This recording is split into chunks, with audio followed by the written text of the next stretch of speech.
मैं बहुत डर गई थी,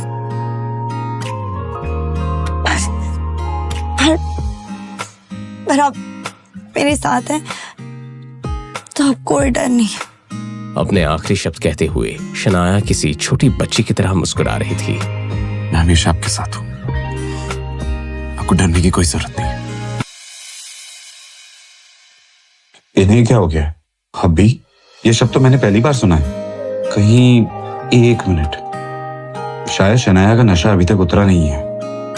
पता नहीं उस शौर्य और विकी ने मिलकर शनाया को क्या पिला दिया है। क्या मैं खूबसूरत नहीं हूँ? क्या मैं आपकी वाइफ की हैसियत से आपको पसंद नहीं हूँ?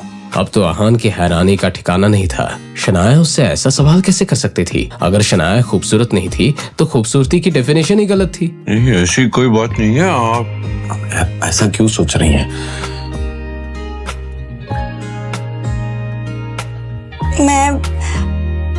मैं आपको खुश करने के लिए सब कुछ करूंगी। मैं डाइटिंग स्टार्ट कर दूं या अपनी ड्रेसिंग सेंस चेंज कर दूं? आप जो भी कहोगे मैं वही करूंगी। अब आहान को पक्का यकीन हो गया था कि शनाया अपने होश में नहीं थी। आपको कुछ भी चेंज करने की जरूरत नहीं है। आप जैसी हैं मुझे बहुत पसंद है। आप सो जाइए।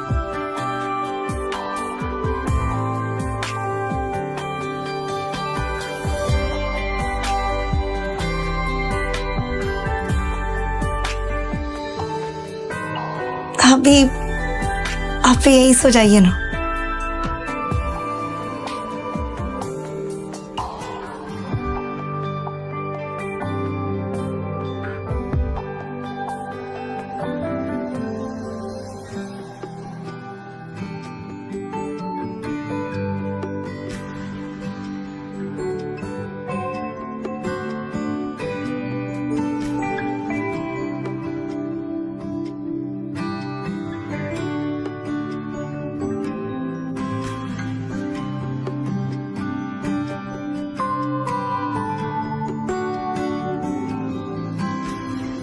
अपने हबी से ऐसे एक्सप्रेशंस को देखकर शनाया खिलखिलाकर हंसने लगी।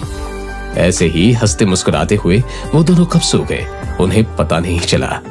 शनाया आज का दिन और आहान आज की रात कभी नहीं भूलने वाले थे। अगली सुबह शौर्य अपने ऑफिस में बैठा बेचैन हो रहा था। मैं ही विक्की भाई को कॉल कर लेता हूँ। शौर्य से अब रहा नहीं जा रहा था, इसलिए उसने विकी भाई को कॉल किया। बहुत देर तक बजने के बाद भी उसने कोई जवाब नहीं दिया तो शौर्य ने एक बार फिर से कोशिश की। हेलो, देखो गिल साहब, ये डील अब खत्म हो गई है। ये सुनकर शौर्य की आंखें चमकने लगी। डील खत्म का मतलब है कि काम नहीं हो पाया, समझे तुम? नहीं मेरे और शनाया के बीच में कुछ हो पाया। मगर ऐसा कैसे हो सकता है? अरे पुलिस आ गई थी इसलिए काम नहीं हो पाया। और हाँ, आज से हमारे और तुम्हारे बीच में ये डील खत्म। पर विकी भाई ने अपना फैसला सुना दिया और फोन रख दिया। शौर्य की हालत खराब हो रही थी। उसे इस बात का पूरा यकीन था कि शनाया कल जो कुछ भी हुआ उस पूरे मामले को इतनी आसानी से भूलने वाली नहीं थी। शौर्य, तुम्हें पता है कल शनाया विक्की भाई नाम के पास थी और वो दोनों विक्की भाई के अड्डे पे रूम में अकेले थे। तुम्हें सब किसने बताया शगुन? मेरी दोस्त ने बताया और उसने मुझे कॉल करके शनाया के इस नए स्कैंडल के बारे में बताया। शगुन की ये बात सुनकर शौर्य के दिमाग में एक शैतानी आइडिया आ गया। वैसे तो शगुन शौर्य से कम चालाक नहीं थी, मगर जब भी बात शनाया की होती थी शगुन का दिमाग चलना बंद हो जाता था। शगुन, मैं भी इस बारे में कुछ जानता हूँ और मैंने तो ये तक सुना है कि शनाया आज सुबह तक वही थी विक्की के साथ। What? ये शनाया इतनी गिरी हुई हरकत क्यों करने लग गई है? उसे हमारी फैमिली के प्रेस्टीज के बारे में कुछ अंदाजा है भी कि नहीं? तुम्हें क्या लगता है शौर्य, वो ऐसा क्यों कर रही है? शौर्य को इसी सवाल का तो इंतजार था।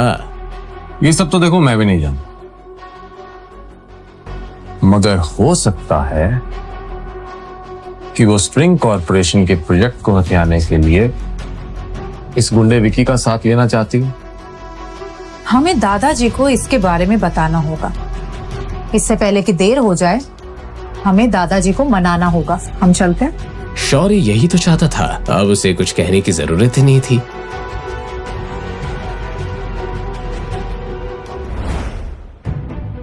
जब शौर्य और शगुन उनके दादाजी आनंद गिल के ऑफिस में पहुंचे, उन दोनों की आंखें खुली की खुली रह गई। शनाया और आहान पहले से ही आनंद गिल के सामने थे। शौर्य और शगुन की तरफ देखकर आनंद गिल उन्हें गुस्से से घूरने लगे। शौर्य समझ गया था कि शनाया ने उसकी शिकायत पहले ही कर दी थी। शगुन ने शनाया की तरफ देखकर गुस्से से कहा, शनाया, तुम्हारी हिम्मत कैसे हुई दादाजी के सामने खड़े रहने की भी? ये तुम क्या कह रही हो? हाँ, मैं क्या कह रही हूँ? थोड़ी सी भी शर्म बाकी है कि नहीं? कल शौर्य ने तुम्हें देखा था विकी के कमरे में जाते हुए, और पूरी रात तो तुम बाहर नहीं आई, और तुम मुझसे पूछ रहे हो कि मैं क्या कह रही हूँ? शनाया को अब समझ में आ गया कि शौर्य इतना आराम से क्यों खड़ा था। उसने पूरी कहानी को अपने पॉइंट ऑफ व्यू से बयां किया था। शौर्य, इसमें क्या गलत कहा मैंने? क्या तुम कल विकी के प्राइवेट रूम में नहीं गई थी?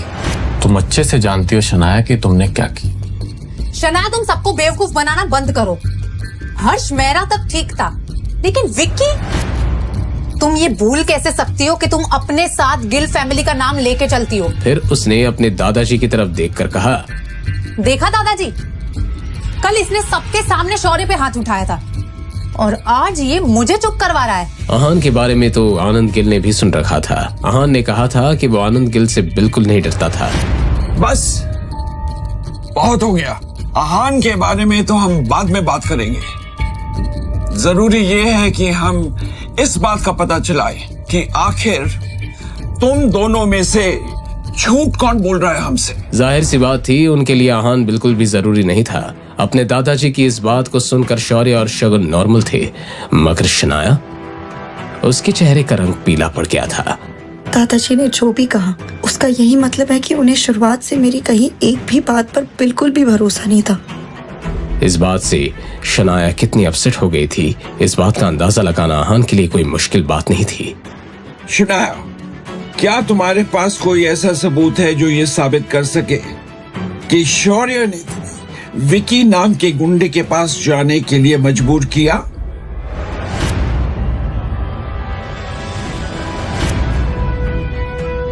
है कोई सबूत? क्या होगा शनाया का जवाब? क्या शनाया अपनी बेगुनाही साबित कर पाएगी, या फिर शौर्य इस लड़ाई में जीत जाएगा? इस सिचुएशन में आहान का क्या रिएक्शन होगा?